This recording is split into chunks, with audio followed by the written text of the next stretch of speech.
A paz de Deus com todos os irmãos do grupo. Irmãos, esse assunto é um assunto assim maravilhoso, né? Em que muitos irmãos, né, antigamente, na simplicidade, então eles diziam que eu já sou selado, né? Eu tenho o selo da promessa, porque ele falava em língua estranha, né? Então aí foi uma interpretação errônea, sabe? Que foi tirada, alguém entendeu assim e passou assim. Na verdade, não. Então, na verdade, todos aqueles que ouviu o Evangelho, né? E ele se arrependeu dos seus pecados, creu na pregação, creu na palavra e foi batizado, então ele recebe esse selo, tá? Da promessa do Espírito Santo, tá? Que ele recebe na sua alma esse selo é da alma, e isso aí é um penhor, tá? É o penhor do Espírito, ele recebe esse penhor. Qualquer pessoa que se arrependeu, batizou, ele já é selado, né? Ele já tem o selo da promessa, da promessa da salvação. O Evangelho é o Evangelho da salvação, e ele creu nesse Evangelho. Então ele recebeu esse selo como garantia da sua salvação. Então todos nós, pelo batismo, já recebemos o selo da promessa, certo? Vamos separar bem. Então vamos ler aqui. Isso era um costume que os irmãos sem entendimento falavam isso e ficou passando, né? E aprende, vai passando e muitos irmãos continuam aí, às vezes não sabe, né? E vai falando isso. Às vezes pergunta até para o irmão, para a irmã, ô irmã, a irmã já foi selada com o Espírito Santo, com evidência de novas línguas? Aí mistura, né? Aí a irmã fala, não, irmã, eu nunca, não sou selada ainda com o Espírito Santo. É porque ela não entende, nenhuma das duas está entendendo, né? Mas hoje aqui o grupo é bom para isso, irmão. Hoje nós vamos entender, né, certinho, saber onde está escrito. O bom é que a gente aqui no grupo conversa e vai lá na Bíblia e faz a separação e mostra. Que nem eu sempre costumo brincar, dizer uma coisa é uma coisa e a outra coisa é outra coisa. É no modo de separar. Então, vamos separar. Então aqui nós vamos falar agora que nós vamos mostrar que todos nós, tá? Somos selados já, né? Nós fomos selados com o Espírito Santo, o selo da promessa. Então tá, Efésios capítulo 4, né? Verso 30 está assim: não entristeçais o Espírito Santo de Deus, no qual estáis, tá vendo? No presente, ó, estáis selados para o dia da redenção, né? Que vai ser o dia da salvação, tá certo? Continuando Efésios, né, capítulo 1, do verso 7 em diante, diz assim: em que, em quem temos a redenção pelo seu sangue, a remissão das nossas ofensas, né, ou dos nossos pecados, segundo as riquezas da sua graça, em quem também vós estáis, depois que ouvistes, ó, a palavra da verdade, o evangelho da vossa salvação, e tendo nele, em Cristo, crido no dia do batismo, você aceitou e foi batizado, tendo nele também crido, fostes selados com o Espírito Santo da promessa. Todos nós já temos o Espírito Santo da promessa. Então, essa parte é do selo. Todos nós somos selados. Então, eles misturou. Quem é selado não precisa falar em língua. Não, esse selo é diferente. Você recebe na alma. Você precisa ter o dom de visão, de revelação, de pregar. Você não precisa ter dom de nada. Se você ficar quietinho, mas você já tem o dom o do Espírito Santo da promessa, já tem o selo na sua alma. Essa é uma parte. Tem nada a ver com falar em línguas. Bom, agora nós vamos falar sobre, na verdade, sobre o batismo no Espírito Santo. É uma outra coisa. Batismo no Espírito Santo, você já é selado com a promessa. Só que muitos, o batismo no Espírito Santo é assim, ele é um revestimento que você recebe na sua vida espiritual, muitas das vezes porque você vai receber uma missão de Deus, você vai trabalhar no Evangelho, Você foi separado para estar na frente de um povo. Então, eu vou explicar ainda para os irmãos entender bem. Os irmãos talvez não procurou saber. Não sabe que na congregação não se apresenta um ancião ou um diácono sem ele ser batizado no Espírito Santo. Só que eles falam selado. Na verdade, não é que é selado. Ele já foi batizado no Espírito Santo com evidência de novas línguas. Por quê? Porque ele já foi revestido. Então, o batismo no Espírito Santo é um poder, é um revestimento que Deus dá para aquela pessoa que recebe, que vai evangelizar, que vai passar muita prova, sabe? É um reforço, tá? Na alma. Então, esse é o batismo no Espírito Santo. Então, você vê que os anciães têm que ser batizados no Espírito Santo com evidência de nova língua. Não, ele não pode ser apresentado para ancião e também o diácono não, tá vendo? Tá vendo? Eu já vi caso de cooperador ser cooperador, ter todas as qualidades, e os irmãos querer apresentar isso para o ancião, porém o irmão, ele não foi batizado no Espírito Santo, ele não tinha o dom de novas línguas. Então aí os irmãos esperavam, falavam, vamos esperar, vamos orar, o cooperador orar para ver se Deus vinha e batizava ele com o Espírito Santo. Depois nós vamos ver que isso é doutrina apostólica lá na frente, tá? Então, aqui diz, ó, pois de fato, né, vamos ler Atos, capítulo 1, verso 5. Pois de fato, João batizou com água, esse é o batismo nas águas.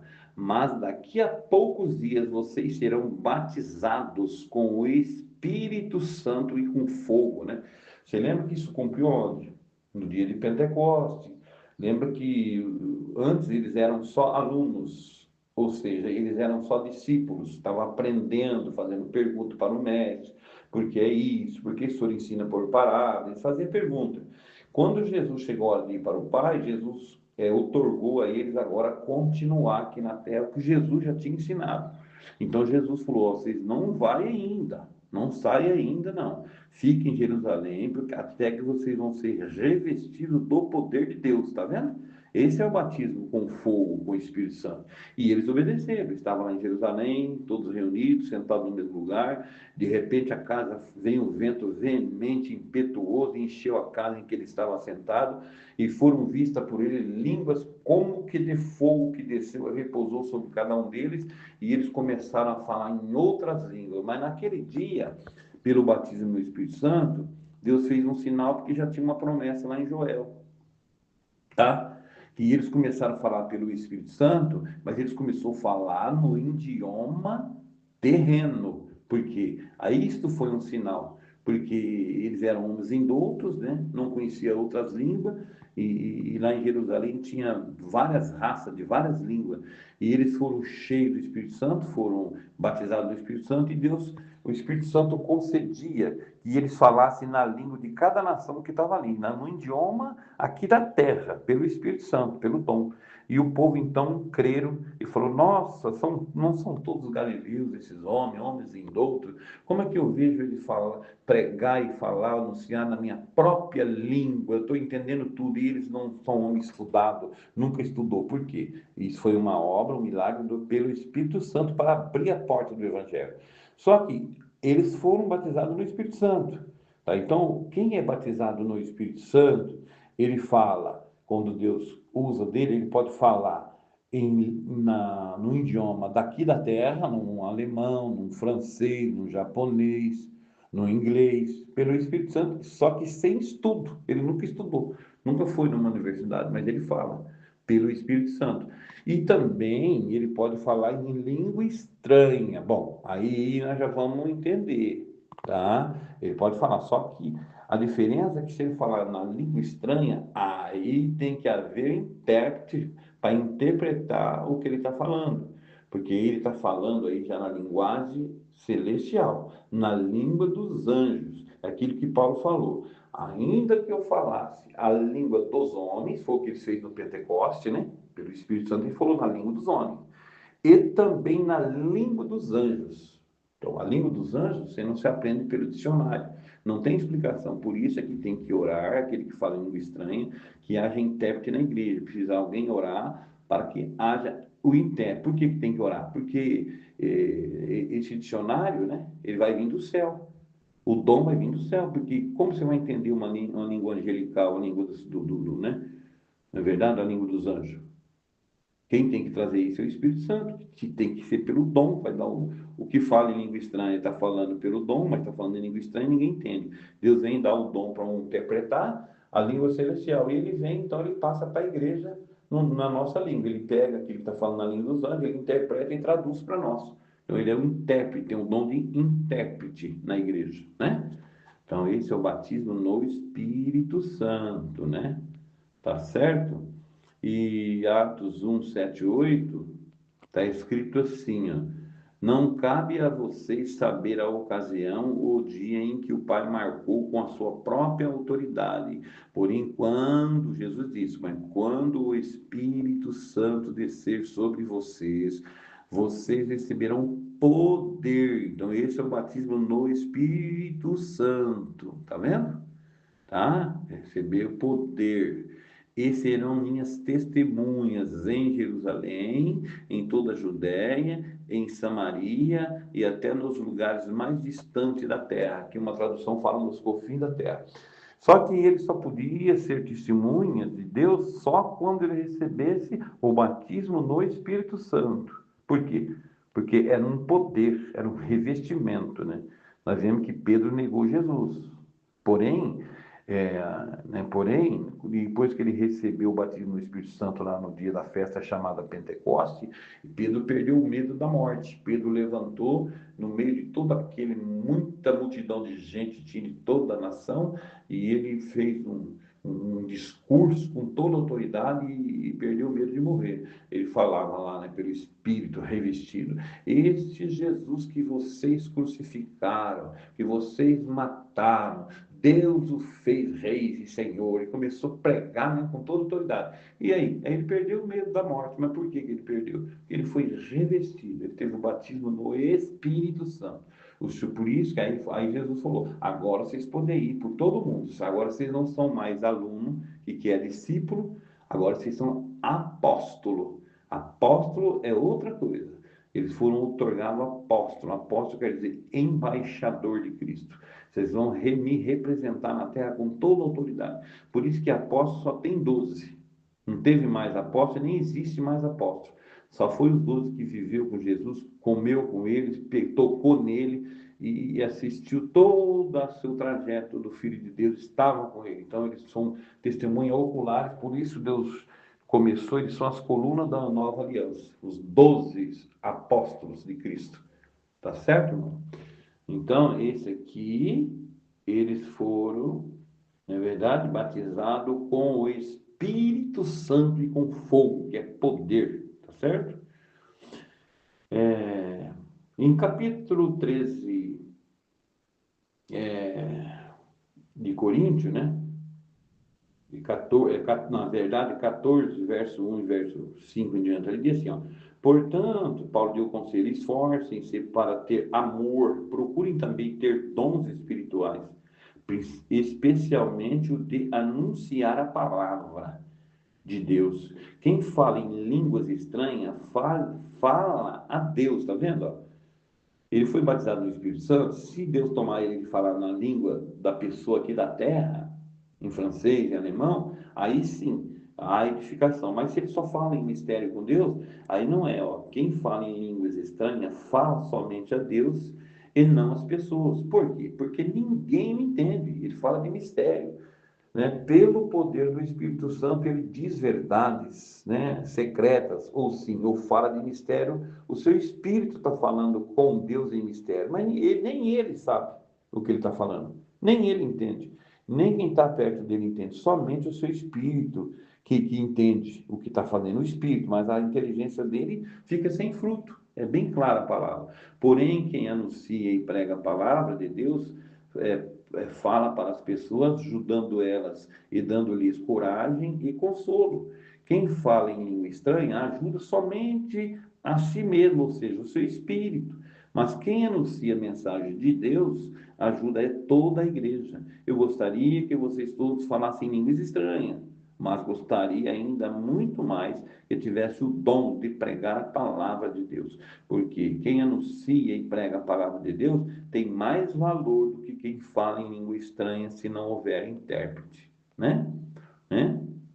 A não ser que haja intérprete, alguém que possa interpretar o que está sendo dito, para que toda a igreja seja ajudada espiritualmente. Portanto, quem fala em línguas estranhas deve orar, pedindo a Deus que Ele dê o dom de interpretar o que elas querem dizer. Porque se eu orar em línguas estranhas, o meu espírito de fato estará orando, mas a minha inteligência, até a pessoa que está falando em língua, ele não tomará parte nisso, fica sem fruto, né? Por quê? Porque é uma língua celestial, você não sabe o que está falando, por isso que tem que ter intérprete. Ou ele orar para que Deus dê o dom dele interpretar também. Imagine que a igreja esteja reunida, todos comecem a falar em línguas estranhas. Se chegar ali algumas pessoas simples ou descrentes, será que não vão dizer que vocês estão loucos? Aí Paulo faz a pergunta, né? Então, esse aqui é outra coisa. Esse é o dom, né, de falar em língua estranha. Ele é batizado no Espírito Santo e às vezes ele fala em língua estranha. Então, tem que orar para que haja intérprete na igreja. Então, uma coisa, né, é o selo da promessa, que é no batismo, e outra coisa é a pessoa que foi batizada no Espírito Santo, tá? O que dá a salvação, o que dá a salvação é o selo da promessa. É o que você recebeu no batismo. Esse aqui já é um dom para evangelizar, para revestir você, mas se você não tiver esse dom, não impede a sua salvação. Agora, se você não tiver o selo da promessa, aí você não pode ter salvação, porque ele é o selo, tá? Ele é a garantia, é o penhor do Espírito. Penhor, o que quer dizer penhor? Já fala, penhor você deixa para depois se resgatar. Então, Deus deixou isso, o selo, como um penhor do Espírito, para quando eles vêm salvar a pessoa, você tem que estar com aquele penhor. Eles vêm buscar aquele penhor que ele te deu. Ver se você não negou, você não voltou para trás. Você está com o meu penhor aí? Tô. Você entrega o penhor aqui, Senhor, que o Senhor me deu. Então entra para o gozo do teu Senhor. É uma garantia. Tá? O selo é uma garantia. Você recebe uma encomenda na sua casa, quando nós faz compra aqui na terra, ele vem com selo. Por que é aquele selo? Para não ser violado. Ele é uma garantia do produto que está chegando. Não for, eles vão ver se para ter a garantia, eles têm que ver se não foi rompido aquele selo. Não foi? Não, então tá certo. Então, irmão, é uma coisa, outra coisa é outra coisa. Eu acho que deu para entender bem, né? Os irmãos também já comentaram, né, irmão? Aqui o grupo é bom assim, que é a palavra de Deus, irmãos. Aqui é a palavra de Deus, né? Era um costume que, né, os mais antigos passou na simplicidade, né? Não foi por maldade, e foi passando, né? É aquilo que Paulo falou, quando eu era menino, fazia as coisas de menino, corria como menino, brincava com menino, mas quando eu fui ficando grande, eu fui deixando as coisas de menino. Então, irmão, a igreja no futuro agora vai crescendo, vai amadurecendo. É que nem nós na carne, você vai chegando, meia idade, vai ficando mais velho, você vai tendo mais experiência, vai largando as coisas de menino. Muitas coisas que nós fazíamos no princípio, nós já não faz mais. Por quê? Porque nós não estamos alimentados só de leite, mais de papinha, de mingau, né? Agora nós já está comendo um pirão, né? Uma feijoada. Ô, glória! Deus abençoe os irmãos do grupo, fica com Deus.